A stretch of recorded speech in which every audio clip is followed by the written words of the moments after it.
Charles Darwin পৃথিবীর বিজ্ঞান জগতে এক নতুন অধ্যায়ের সূচনা করেছিলেন।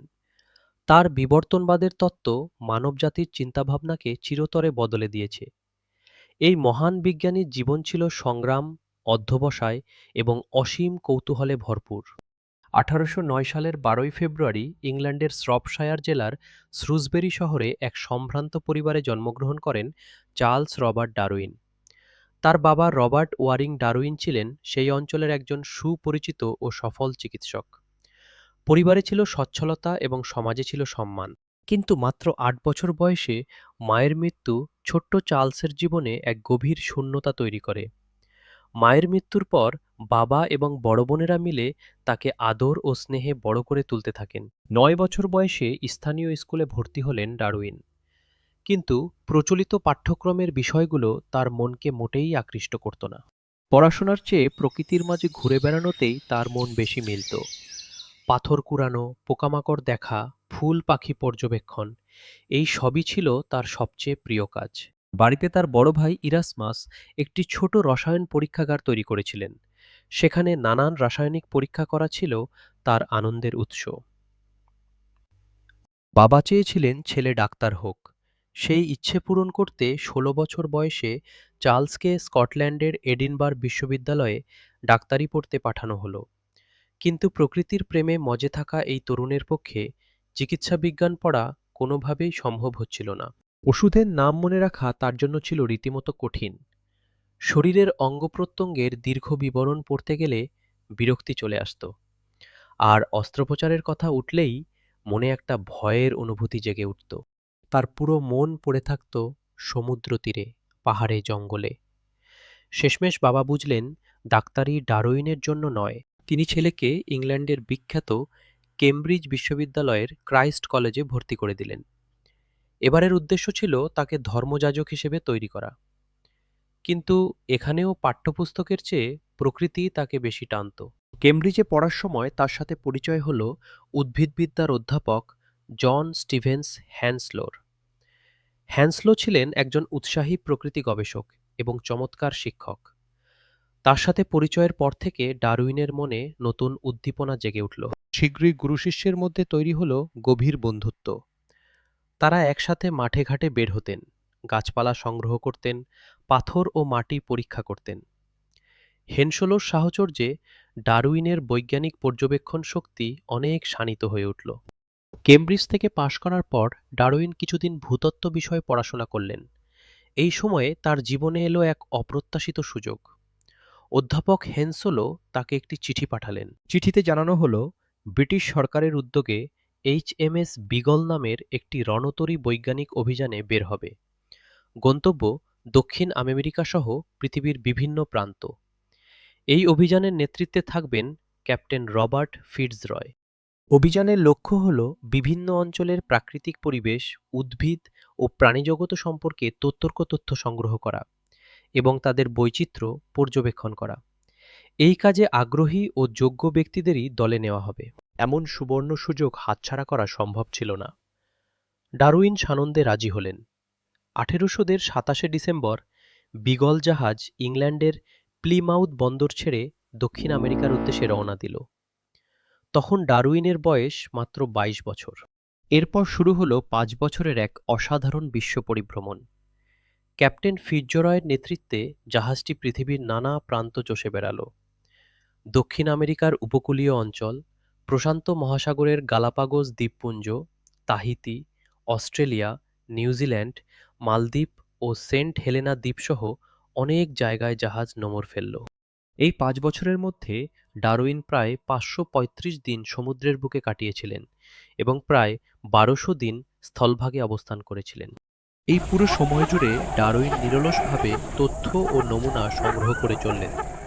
যেখানেই যেতেন সেখানকার মাটি, পাথর, শিলা, উদ্ভিদ, পোকামাকড়, পাখি ও নানা প্রাণীর নমুনা সাবধানে সংগ্রহ করতেন।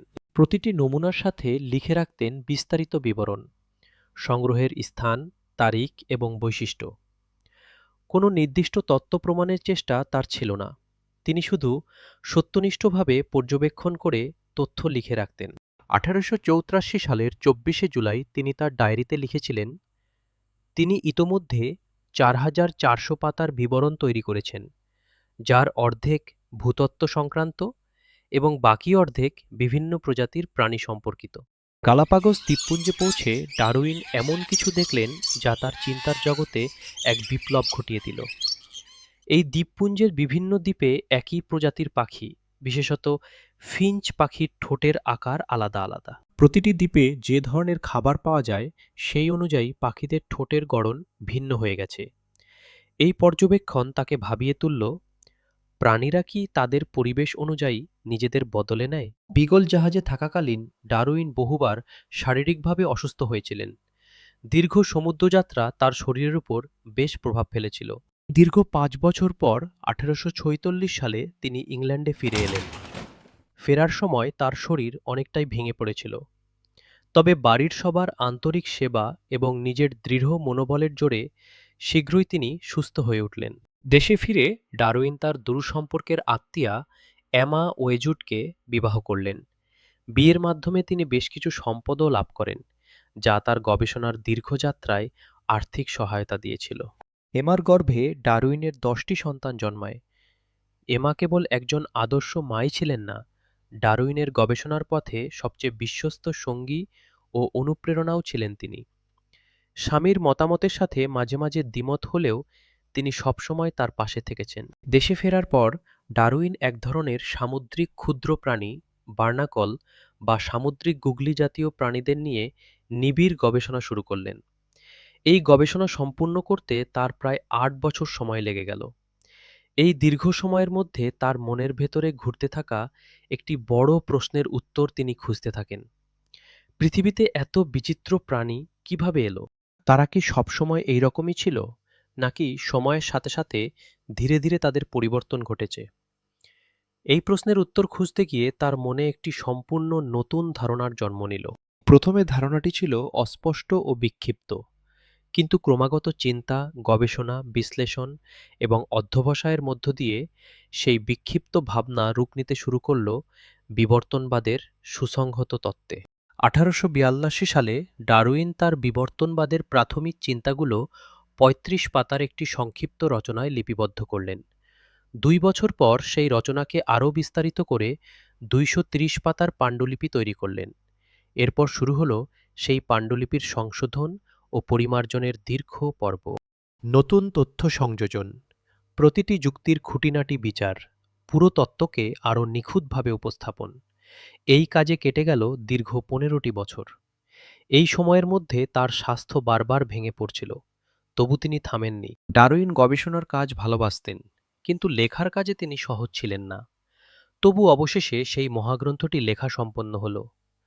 1849 সালের 24শে নভেম্বর প্রকাশিত হল তার সেই ঐতিহাসিক বই, the origin of species by means of natural selection or the preservation of favoured races in the struggle for life. পরবর্তীকালে বইটি সংক্ষেপে অরিজিন অফ স্পিসিস নামে সবার কাছে পরিচিত হয়ে যায়। বই প্রকাশের প্রথম দিনেই 1250 কপি বিক্রি হয়ে গেল। সারা পৃথিবীতে শুরু হল তীব্র আলোচনা ও বিতর্কের ঝড়। এই বইতে ডারউইন যা লিখেছিলেন তা সেই সময়ের প্রচলিত ধর্মীয় বিশ্বাসের একেবারে বিপরীত।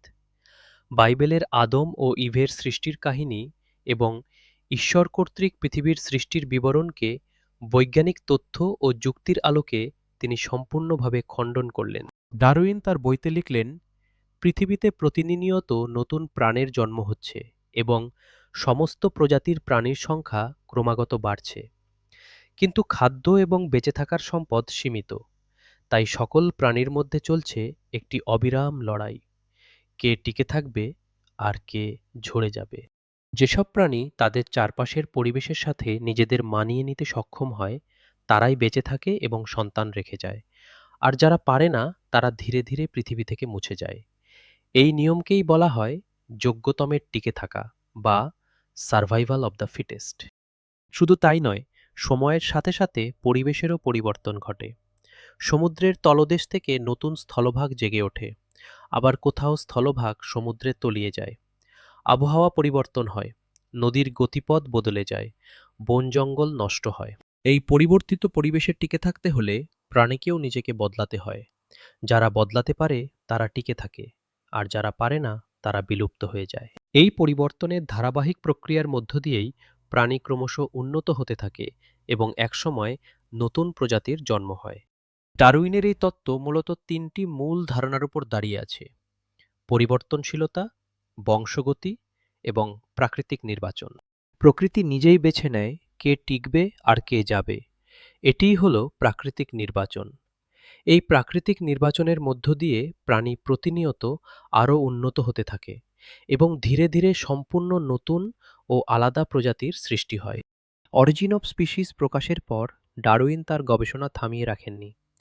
1868 সালে তিনি আরেকটি গুরুত্বপূর্ণ বই লিখলেন, variation of animals and plants under domestication. এই বইতে তিনি দেখালেন মানুষের পরিচর্যায় গৃহপালিত পশু ও চাষাবাদের উদ্ভিদ কিভাবে প্রজন্মের পর প্রজন্ম ধরে পরিবর্তিত হয়েছে এবং মানুষের প্রয়োজন অনুযায়ী নতুন রূপ নিয়েছে। 1871 সালে প্রকাশিত হলো তার আরেকটি যুগান্তকারী রচনা, দ্য ডিসেন্ট অফ ম্যান। এই বইতে ডারউইন মানুষের বিবর্তনের ইতিহাস তুলে ধরলেন। তার মতে প্রতিটি প্রাণী এক নিম্নতর স্তর থেকে ধীরে ধীরে উন্নততর স্তরে উঠে আসে। মানুষও এর ব্যতিক্রম নয়। নিম্নতর প্রাণী থেকে বহু লক্ষ বছরের বিবর্তনের মধ্য দিয়ে মানুষ আজ তার বর্তমান রূপে পৌঁছেছে। প্রাণের বিকাশের সাথে সাথেই দেখা দেয় অস্তিত্বের সংকট। প্রাকৃতিক নির্বাচনের মাধ্যমে যোগ্যতমেরাই টিকে থাকে। এক প্রজাতি থেকে জন্ম নেয় আরেক প্রজাতির। এভাবেই প্রাণী এক স্তর থেকে আরেক স্তরে উঠে আসতে থাকে। ডারউইনের এই তত্ত্ব নিয়ে একটি বড় ভুল ধারণা সেই সময় থেকে আজ পর্যন্ত অনেকের মধ্যে প্রচলিত আছে। অনেকেই মনে করেন ডারউইন বলেছেন মানুষ বানর থেকে এসেছে, কিন্তু এটি সম্পূর্ণ ভুল ধারণা। ডারউইন কখনো একথা বলেননি। তার আসল বক্তব্য ছিল মানুষ এবং বানর উভয়ই কোনো একটি প্রাচীন, অনেক আগে বিলুপ্ত হয়ে যাওয়া আদি প্রাণী থেকে আলাদাভাবে বিবর্তিত হয়েছে। অর্থাৎ বানর আমাদের পূর্বপুরুষ নয়, বরং তারা আমাদের অনেক দূরের কোনো আত্মীয়, যারা একই মূল থেকে আলাদা পথে বিকশিত হয়েছে। ডারউইনের দৃষ্টিতে মানুষ পৃথিবীর সমস্ত প্রাণীর মধ্যে সবচেয়ে উন্নত ও যোগ্য, তাই সে টিকে আছে এবং এগিয়ে চলেছে। মানুষ কোনো দেবতার বিশেষ সৃষ্টি নয়, বরং সে একটি দীর্ঘ ও ধীর বিবর্তন প্রক্রিয়ার ফল। মানুষ একসময় বর্বর ছিল, তারপর সে ক্রমে ক্রমে উন্নত হয়েছে, আর এগিয়ে যাওয়াই তার আসল লক্ষ্য। জীবনের শেষ পর্বে ডারউইনের স্বাস্থ্য ধীরে ধীরে ভেঙে পড়ছিল। বহু বছরের অক্লান্ত গবেষণা তার শরীরে গভীর ছাপ ফেলেছিল। তার বয়স যখন 73 বছর, তখন শেষবারের মতো লন্ডন শহরে গেলেন। একজন পুরনো বন্ধুর বাড়ির সামনে পৌঁছাতেই হঠাৎ শরীর খারাপ হয়ে গেল। বন্ধু তখন বাড়িতে ছিলেন না। বাড়ির পরিচারক ছুটে এলে ডারউইন অত্যন্ত শান্তভাবে বললেন, উদ্বিগ্ন হওয়ার কিছু নেই। তিনি নিজে একটি গাড়ি ডেকে বাড়ি ফিরে যেতে পারবেন। কাউকে বিরক্ত না করে নীরবে নিজের বাড়িতে ফিরে এসে বিছানায় শুয়ে পড়লেন। সেই বিছানা থেকে আর উঠতে পারেননি তিনি। দিন দিন তার শরীর আরও দুর্বল হতে থাকল। ডারউইন নিজেও স্পষ্ট বুঝতে পারছিলেন যে তার জীবনের সময় শেষ হয়ে আসছে। 3 মাস অসুস্থ থাকার পর 1882 সালের 19শে এপ্রিল এই মহান বিজ্ঞানী পৃথিবী থেকে চিরবিদায় নিলেন। তার বয়স হয়েছিল 73 বছর। তার মৃত্যুতে সারা ইংল্যান্ড জুড়ে শোকের ছায়া নেমে এলো।